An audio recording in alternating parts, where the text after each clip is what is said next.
guys, I haven't done a get ready with me in ages, so here I am doing one right now, and this is going to be the stuff that I've been using most recently, my kind of really pared down summer makeup, because it has been massively hot in the UK. We have been heat waving it up. When this goes up, maybe it'll be cooler. Probably not, because it's only tomorrow. I'm filming this on Sunday, and it is kind of cooler, but I'm really warm right now. I'm just a really hot-blooded person, and it's driving me crazy right now. Barely sleeping. So yeah, not a lot of makeup, and what I have been using has been very summer appropriate. So first of all, well, I suppose first of all, what I've been doing is the all-nighter setting spray from Urban Decay. I've been trying to avoid powder and things that I normally would absolutely rely on to keep my makeup looking, well, lasting as long as possible and looking as good as it can for as long as possible. But I have been trying to use setting sprays in lieu of powder. So this one is just the regular all-nighter. I do have the D-Slick as well. I've pretty much used that up. I don't know if there's any difference between the two. I never really found that the D-Slick was particularly mattifying on me. So I prep my skin with this. Loads of it, obviously, from nowhere near far enough away. And I also really like the primer water from Smashbox, but this one I've been using more. And I have been using a beauty blender to kind of just pat it into my skin. Now, chances are this is probably just absorbing some of it, but I don't really want that film, that layer of film that a setting spray can leave, because my skin is quite oily and I don't like that shiny finish. So someone told me about this in a comment of a video somewhere, and I have been using it, and I really like that tip. Whether it does anything, I don't know. I bought the Roche Posay Effaclar BB Blur in the shade, I don't know. Oh my goodness, has this got sunscreen? This has sunscreen. I think I got light, but I can't see it anywhere on this product. But it does have broad spectrum SPF 20, which is great. Instant oil observing. It's quite late when I'm filming this. Instant oil absorbing coverage cream mousse. Yes, fair light shade. I'm blind, it does say it there. I bought this from Boots last week. I've only used it once. Ooh, it's much more liquidy. I didn't think I'd be able to get any shake out of it, but there you go. I used it once. I liked the way that it looked on my skin. Let's just apply it while we're talking, shall we? It's very strange. The texture is really weird. It is very Maybelline Dream Matte Mousse, which most of us are trying to avoid. This is something that it feels wrong, but I really like the way it looks on my skin when it's first applied. I didn't love the way that it lasted on my skin when I used it last, but I'm trying again with it because it feels really nice, and I don't feel like I have to powder afterwards. I don't think that this would apply all that nicely with very many things other than my hands though. Although I have over the years applied lots of things with my fingertips, much to the horror of many other people, because they think that you can only apply foundation and base products with tools, although I feel like I'm missing something. I'm very far away from the mirror though. But I do think that products like that apply best with your fingertips. So I like the coverage of that. I like the finish. I feel like I don't need to powder. It's quite matte. But so far, not finding that it lasts all that long on my skin. Concealer, Kat Von D Lock-It Tattoo Concealer. Again, I think it's got it in this light 16. This I fall in and out of love with because it is a very high coverage but very light feeling concealer. But it's got kind of a, it's a very silicone-y feeling product. And whenever I've mentioned this, people have said that they haven't experienced the same texture that I have and suggested that maybe I got a dud product. I don't know, I'm not prepared to buy another one because it's expensive. But over the years, I have learnt to live with it, or to work with it perhaps, is a better way of putting it. And I do like that it lasts really well. I like the finish that it gives, but it feels oily. And for someone who is trying to get away from that, I mean, to be fair, even that, the Dream Matte Mousse and the new La Roche-Posay Effaclar BB Blur, I was really trying to do this all in one take and my card was full. Anyway, the weird silicone-y feeling I think we were talking about. So both the Kat Von D concealer and the products that have got that kind of, this moussey kind of texture can have that almost greasy feeling, and it's the antithesis of what I am trying to achieve on my face. And so sometimes that kind of thing puts me off, but I have to look past it because it looks pretty good. So at this point I would setting spray again. But like I say, I have then been patting that down with a beauty blender. I don't know if this is doing anything. I don't know if this is for the good. I don't know. But I like it, and it doesn't give me that shiny film. Maybe I am just mopping it up and it's doing nothing at all. But I have these setting sprays to use up, and so I'm going to use them, and that's how I'm going to use them. I have been using a little bit of this Clinique Peach Pop Cheek Pop Blush. Just a little bit, because it gives a nice little sheen and a nice little bit, yeah. Let's just keep repeating ourselves. That's great, Kyla. A little bit of colour. Just have been enjoying a little bit of colour and a little sheen. But I have not been trying to over highlight because, again, oily, greasy, sweaty, hot.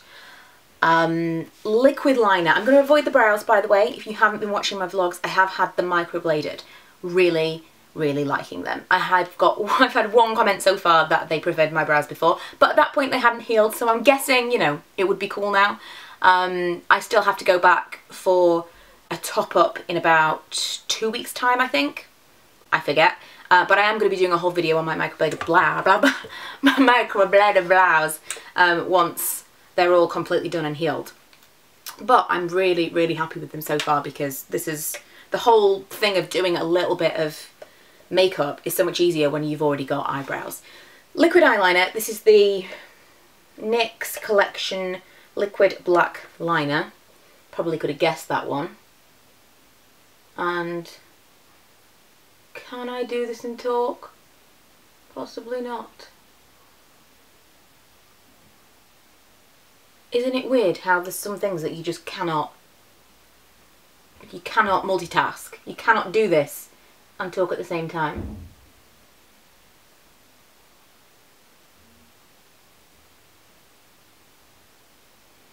So there goes my attempt at a completely unedited get ready with me. Okay, screwed that one up a little bit. I actually learnt the trick. Where's the liner gone? I actually learnt the trick of drawing the line up towards your brow and then bringing it back in again to fill it in, from my friend Laura, who used to make YouTube videos. And I'm hopeful that when her son gets a little bit older, maybe she'll come back to it, because right now she's kind of low on time, as you are when you just had a baby, although I think he's almost 2. So fingers crossed. This is Laura's Eye View on YouTube. He used to be Laura's Love Beauty. Laura Loves Beauty, and we were on a train to an event, and she did her makeup, and she was doing liquid eyeliner on a train, and I was fascinated by this anyway, but watching how she did it was a bit of a life lesson for someone who absolutely loves liquid eyeliner as much as I do. So mascara wise, I was absolutely in love with the Volume Million Fatale. Ran out of that because it just became, you know what it feels like to run out of mascara, you get that. And I had a new tube of the Volume Million from somewhere. I tried to use it, I don't love it as much, and so what I did, which I've done in the past with other Volume Millions because they are identical, is I just put the Volume Million Fatale brush in the original Volume Million what's name, and I'm fairly certain that the only difference between all of these variations is the brush, and it works perfectly and it's totally fine, and that is definitely something that I would suggest. If you are struggling, you can't necessarily keep them together, it really depends on the brand, whether or not the packaging fits together. Obviously these are exactly the same packaging, so it works. But if you have got a mascara that is just not working for you and you don't want to waste it, then what I would suggest is using a brush from a mascara that you do like. Similarly with, if you are trying to avoid certain brands, or if you are trying to go cruelty free or vegan, or whatever it is that you are preferring makeup wise, if you're struggling with mascara and finding a mascara that you really like, quite possibly it is all about the wand, in which case pick one from a brand that you are maybe not using anymore. Just the wand, clean it off, do whatever you want with it, and then use it in the product that you're happy to use. That may solve a problem for you. Just saying. Okay, lastly, lips. The Perfect Natural Summer Lips, and this is the Lancome, what is it called, Matte Shaker in Kiss Me Cherie. I have been loving this. The perfect amount of colour.